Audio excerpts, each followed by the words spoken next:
हरे कृष्ण। तो श्रील सुखदेव गोस्वामी आगे कहते हैं कि नंदः तो आत्मजे उत्पन्ने जाता ह्लाद। आत्मज के उत्पन्न होने पर, पुत्र के उत्पन्न होने पर नंद बहुत आनंदित हो गए। नंद के आनंद भयो जय कन्हैया लाल। नंदः तुकार, तू शब्द का अर्थ यहाँ है कि नंद जी को आनंद आया, वसुदेव जी को आनंद इतना नहीं आया। आनंद आते हुए भी कंस पुत्र का वध कर सकता है ये सोच करके आनंद संकुचित हो गया। लेकिन नंद को तो बहुत आनंद आया। नंदस्तु, नंद तो जाते आत्मजे उत्पन्ने सती जाता ह्लाद, बहुत आह्लादित हुए। श्री वसुदेव जी में और श्री नंद महाराज में थोड़ा अंतर है इस विषय में। वसुदेव जी कारागृह में थे अपनी पत्नी के साथ,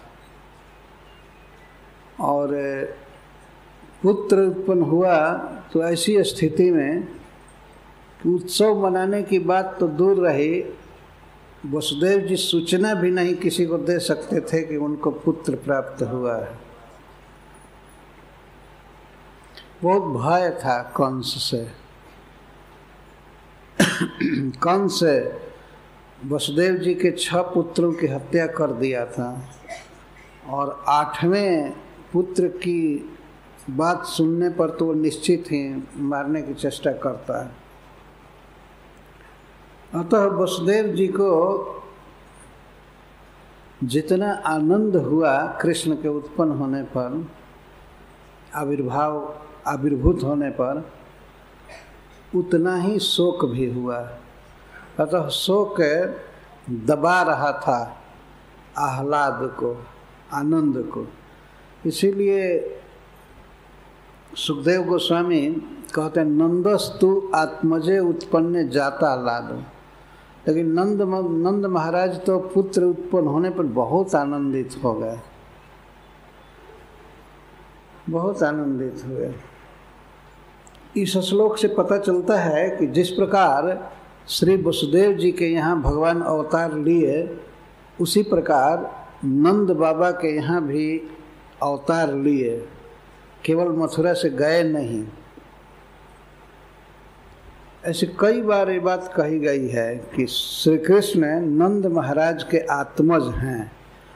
आत्मज का अर्थ होता है आत्मा से, देह से उत्पन्न, देह से जिसका जन्म हुआ है उसको आत्मज कहते हैं।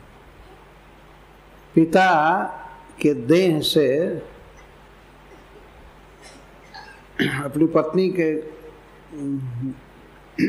गर्भ से बच्चा प्राप्त होता है, तो माँ के लिए भी कहते हैं अगर कोई बच्चा हुआ तो वो उसका आत्मज है, और पिता के लिए भी कहते हैं उसका आत्मज है। तो श्री कृष्ण नंद के आत्मज हैं और जसोदा जी के आत्मज हैं। इसके साथ ही साथ वसुदेव जी के आत्मज हैं और माता देवकी के भी आत्मज हैं।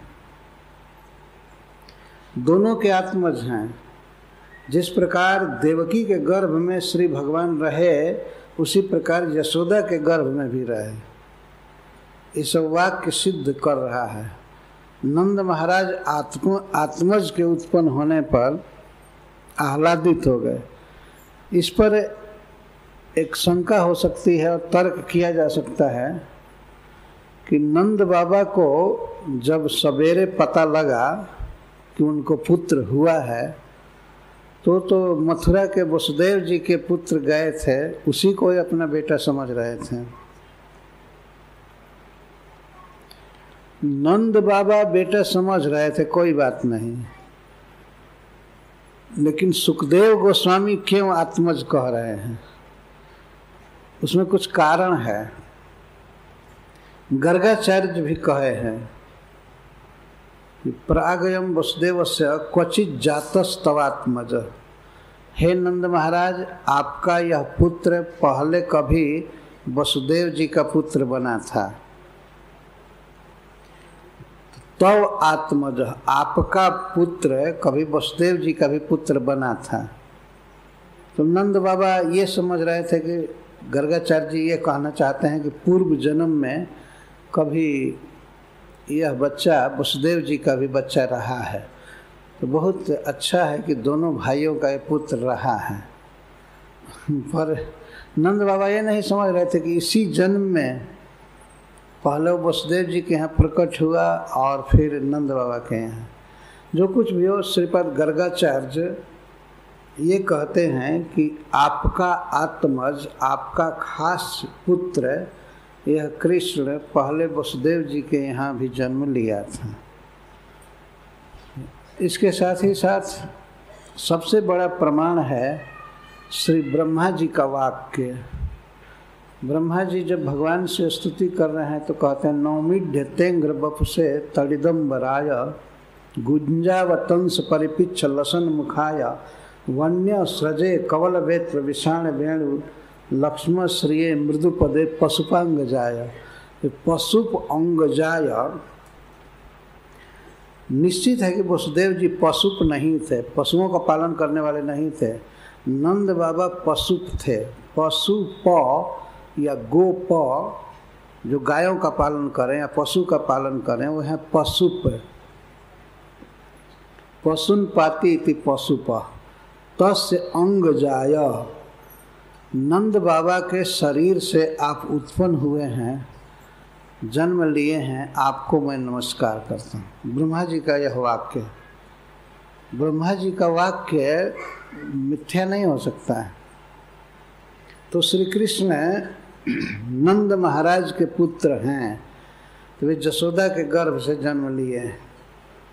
तो श्री कृष्ण के जन्म की खबर सूचना पाते ही श्री वसुदेव जी, श्री नंद बाबा बहुत आनंदित हुए और इनका मन बहुत उदार था पहले से ही।